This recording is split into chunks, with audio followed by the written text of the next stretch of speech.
High friends, আমি Sangeeta. Welcome back to my channel. আজকে এটা আমার দ্বিতীয় ভিডিও নার্সিসিস্টিক পার্সোনালিটি ডিসঅর্ডারের বিষয়ে। প্রথম ভিডিওর লিঙ্কটা আমি নিচে ডেসক্রিপশনে দিয়ে দেবো। যদি আপনি না জেনে থাকেন নার্সিসিস্টিক পার্সোনালিটি ডিসঅর্ডারটা ঠিক কী জিনিস, তাহলে ডেফিনেটলি চেক আউট করে নিন। চলুন শুরু করা যাক আজকের ভিডিওটা। আজকে আমি বলবো যে একটা মানুষের নার্সিসিস্টিক পার্সোনালিটি ডিসঅর্ডার ঠিক কীভাবে হতে পারে। প্রথমে এটা হতে পারে যে এটা একটা জেনেটিক সমস্যা। যে নার্সিসিস্ট হয়তো তার বাবা মা বা তার আগের জেনারেশনের কারোর না কারোর এই সমস্যাটা ছিল। কারণ আমরা সবাই জানি যে হেরিডিটারিলি কিছু কিছু রোগ হোক বা লুকস হোক বা এমনকি বিহেভিয়ার হোক, কিছু কিছু জিনিস কিন্তু জেনারেশন আফটার জেনারেশন ট্রান্সফার হতে থাকে। নার্সিসিস্টিক পার্সোনালিটি ডিসঅর্ডার একটি মেন্টাল ইলনেস, এটা একটি মানসিক ব্যাধি। এবং যে নার্সিসিস্ট তার আগের কোনো না কোনো প্রজন্মের কারণ না কারণ এই সমস্যাটি থেকে থাকতে পারে। দ্বিতীয় কারণটা হচ্ছে ওদের অ্যাবনর্মাল বা ডিসফাংশনাল ব্রেন। একটি নার্সিসিস্ট এবং সাইকোপ্যাথ এদের যে ব্রেন স্ট্রাকচার একটি স্বাভাবিক মানুষের ব্রেন স্ট্রাকচারের থেকে অনেকটাই আলাদা। ওদের ব্রেনের প্রি ফ্রন্টাল কর্টেক্সে গ্রে ম্যাটার অনেক কম, যেটার কারণে ওরা ইমোশনালি ডিসফাংশনাল।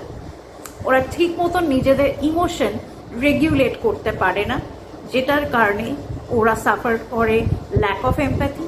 ওদের মধ্যে লাভ, কাইন্ডনেস, কম্প্যাশন, গিল্ট, রিমর্স এগুলো দেখতে পাওয়া যায় না, বা ওরা এটা ঠিকঠাকভাবে ফিল করতে পারে না। তৃতীয় ফ্যাক্টর হচ্ছে রং প্যারেন্টিং। অনেক বাবা মা আছেন যারা কিনা নিজের ছেলেমেয়ের প্রতি প্রচণ্ড কঠোর, খুব স্ট্রিক্ট প্যারেন্টস। ছেলেমেয়ে হয়তো রেজাল্ট একটু খারাপ করলো, ব্যাস শুরু হয়ে যায় বকাবকি, মারধর। সেটা কিন্তু ঠিক না। ছেলেমেয়েকে ভালোভাবে ভালোবেসে বোঝাতে হবে যে তারা কি ভুল করছে। তাদেরকে পড়াশোনাটা মন দিয়ে করতে হবে তাদেরই ভালোর জন্য, এটা ভালোভাবে বোঝাতে হবে। মারধর কোনো সলিউশন হতে পারে না। আপনি যদি আপনার ছেলে মেয়ের সমস্যাটাকে নিজে না বুঝে সেটাকে সলভ করার চেষ্টাই না করেন, তাকে বোঝার চেষ্টাই না করেন, একটা সময়ের পর আপনার হাতে মার খেতে খেতে বা আপনার বকা খেতে খেতে সে নিজের প্রবলেমটা আপনার সাথে কোনোদিন শেয়ারই করবে না। আর এটার কারণে সে কিন্তু এনপিডির শিকার হতে পারে। অনেক বাবা মা আছেন যে ছেলে মেয়ের যে নিডসগুলো সেটা ফুলফিল করতে হবে সেটাই ফিল করেন না, তাদেরকে নেগলেক্ট করে দেয়। সেটা একটা কারণ হতে পারে সেই ছেলে মেয়ের মধ্যে এনপিডির লক্ষণ দেখা দিতে পারে। এছাড়াও আরও একটি কারণ থাকতে পারে রং প্যারেন্টিংয়ের। সেটা হচ্ছে কিছু বাবা মা ছেলে মেয়ের প্রতি অতিরিক্ত বেশি সাপোর্টিভ। ছেলে মেয়ে যা করে সেটাই ঠিক, তাকে সাপোর্ট করে। ধরে নিন একটা ছেলে তার স্কুলে গিয়ে তার সহপাঠীকে বিনা কোনো কারণে হয়তো মেরে এলো, এসে বাড়িতে বাবা মাকে বললো যে জানো তো আমি আজকে আমার বন্ধুকে মেরেছি। যদি বাবা মা তাকে তার ঠিক আর ভুলের ডিফারেন্সটা না বুঝিয়ে দিয়ে বলে যে বাহ তোর তো গায়ে খুব শক্তি হয়েছে, তুই তো দারুণ কাজ করেছিস, এরকম যদি কিছু বলে বসে, তার মনে হবে যে সে যা করেছে সেটাই ঠিক। এবং এক দু পা এগুতে এগুতে ফিউচারে গিয়ে এটাই দাঁড়াবে এনপিটি হয়ে। সে মানুষকে টর্চার করাটাকে নর্মালাইজ করে নেবে। এমনও হয় যে ছেলেমেয়ের যা নিডস, যেটা বললাম যে কিছু বাবা মা পূরণ করতে চায় না, নেগলেক্ট করে, আবার কিছু বাবা মা যে সেটা অতিরিক্ত বেশি পূরণ করে, মানে ছেলে মেয়ের প্রতি অতিরিক্ত বেশি ভালোবাসা, স্ট্রিক্ট না হওয়া এবং তাদেরকে তাদের ভুলটা ধরিয়ে না দেওয়া, তাদেরকে শাস্তি না দেওয়া। যে শাস্তি বলতে আমি বলছি না করে মারধর করুন, কিন্তু হ্যাঁ কিছু কনসিকুয়েন্স ভুল করলে যে থাকতে পারে সেটা তাদেরকে বোঝানো। সেটা যদি না করা হয় এবং তার বদলে অতিরিক্ত ভালোবাসা দেওয়া হয়, যেটা বাংলায় আমরা বলি না আদরে বাদর, স্পয়েলড চাইল্ড, সেই তৈরি হয়ে যেতে পারে। ছেলে হয়তো একটা চকলেট চাইলো, বাবা মা অতিরিক্ত ভালোবাসা দুটো চকলেট দিয়ে দিল, এবং এইটা করতে করতে আজকে চকলেট, কালকে মোবাইল, তারপরের দিন বাইক, এরকম বাড়তেই থাকবে চাহিদা। এটাও কিন্তু এনপিডি হওয়ার একটা খুব সুগম রাস্তা আপনারা তৈরি করে দিচ্ছেন। এর পরের কারণটা হচ্ছে চাইল্ডহুড ট্রমা। আমাদের সমাজে অনেক বাচ্চার সাথে কিন্তু ছোটবেলায় চাইল্ডহুডে অ্যাবিউজ হয়ে থাকে।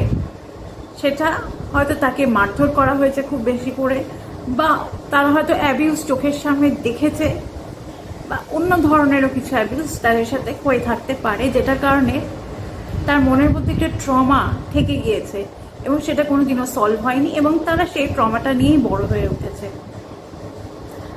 সেই ক্ষেত্রে একটা বাচ্চার আস্তে আস্তে যখন বড় হয়ে উঠছে তার এনপিডি হয়ে যেতে পারে। এক্সাম্পল দিই ছোট করে, তাহলে বুঝবেন। ধরুন একটা ছেলে, তার বাবা অ্যালকোহলিক, যে বাড়িতে এসে হয়তো তার ওয়াইফকে মারে এবং ছেলে সেটা চোখের সামনে দিনের পর দিন দেখছে। এটা একটি ট্রমা ক্রিয়েট করবে তার মনের মধ্যে।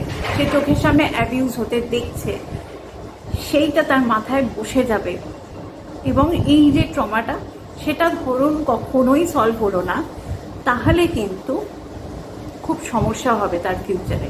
তার এই পার্সোনালিটি ডিসঅর্ডার হয়ে যেতে পারে। আশা করছি এই ভিডিওটা আপনাকে হেল্প করেছে নার্সিসিস্টিক পার্সোনালিটি ডিসঅর্ডার কারোর কেন হয়, কি কি কারণ হতে পারে এর পেছনে, সেটা বুঝতে। যদি ভিডিওটা আপনার এতটুকুও ভালো লেগে থাকে তাহলে ডেফিনেটলি ভিডিওটাকে লাইক করে দেবেন এবং অন্যদের মধ্যে শেয়ার করে দিন, যাতে মানুষ এই বিষয়টা নিয়ে অ্যাওয়্যার হতে পারে। অনেক সময় আমাদের মনে হতে পারে যে যাদের নার্সিসিস্টিক পার্সোনালিটি ডিসঅর্ডার, এটা কোনো চাইল্ডহুড ট্রমার কারণে হয়েছে বলে, বা তাদের ব্রেনের কোনো সমস্যা রয়েছে বলে, বা জেনেটিক্যালি একটা প্রবলেম রয়েছে বলে আমাদের তাদের নিয়ে আহা করা উচিত যে আহারে বেচারা, বা তারা যে ভুলগুলো করছে, যে অন্যায় করছে আর পাঁচটা মানুষের সাথে, বা অ্যারোগেন্ট হয়ে যাচ্ছে, ঝগড়া করছে, ভায়োলেন্ট হয়ে যাচ্ছে, সেটার জন্য তাদেরকে ক্ষমা করে দেওয়া উচিত। তাহলে আমি এটা অবশ্যই বলবো যে নার্সিসিস্ট, আমার মতে প্রত্যেকটা নার্সিসিস্ট কিন্তু সেলফ অ্যাওয়্যার, তারা জানে তারা কি করছে। তো এটা কোনো এক্সকিউজ হতে পারে না যে আমরা তাদেরকে এই কারণে ক্ষমা করে দেব বা তাদেরকে সিম্প্যাথাইজ করব তাদের জন্য। এটা কিন্তু কোনো কারণ নয়, সেটা বোঝানোর জন্যই কিন্তু আমি এই ভিডিওটা করলাম। এই ভিডিওটাকে শেয়ার করে 5 জনকে অ্যাওয়্যার করে দিন, যাতে এরকম মানুষের থেকে আমরা প্রত্যেকে নিজেদেরকে সেফ রাখতে পারি, একটা ডিস্টেন্সে রাখতে পারি এবং একটি সুস্থ স্বাভাবিক জীবন পেতে পারি। আবার ফিরে আসবো একটি নতুন ভিডিও নিয়ে এই টপিকে খুব তাড়াতাড়ি। Till then take care, by.